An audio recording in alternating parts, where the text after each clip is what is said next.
My name's Jim Byron, and I was a professional masseur.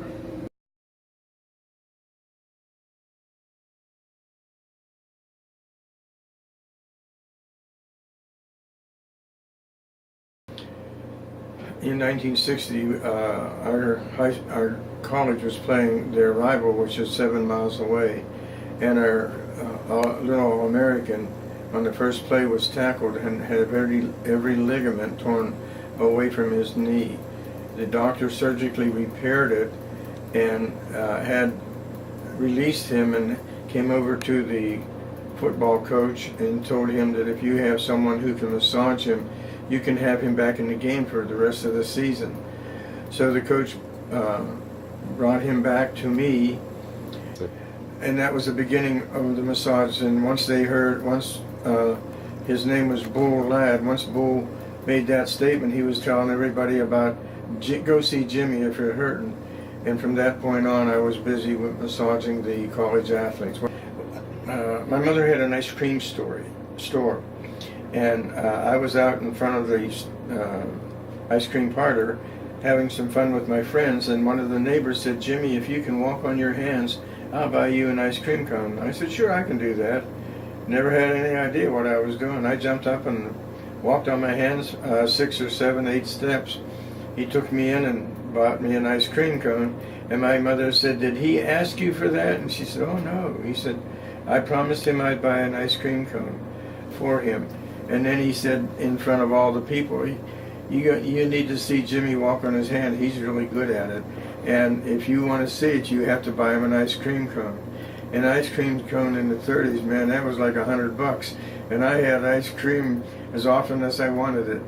But the beauty of that was the fact that I continued walking on my hands when no one was around.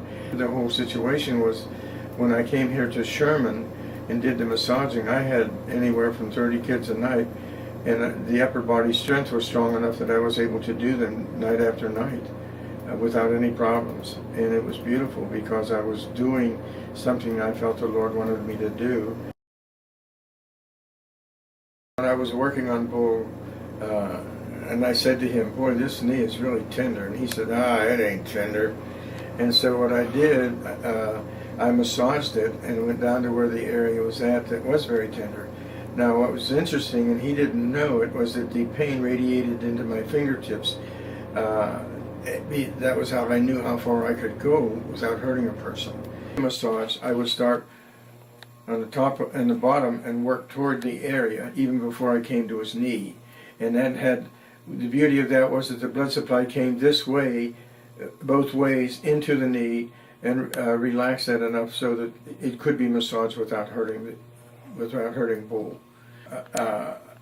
I start working on a person. I put the oil on them first.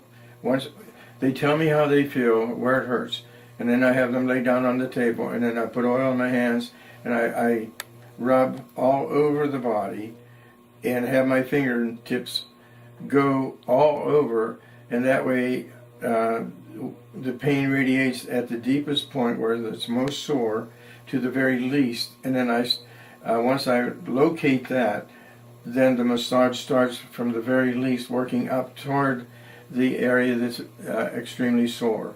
And if it's the wing bone or the I massage above and below that before I ever come into the injury, and I go all around so that the blood encompasses the injury so that there's no pain for the person.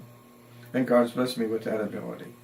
The minister came over and blessed our building, and then later on we made the oil. He blessed it also, and the oil was very good simply because it came from God.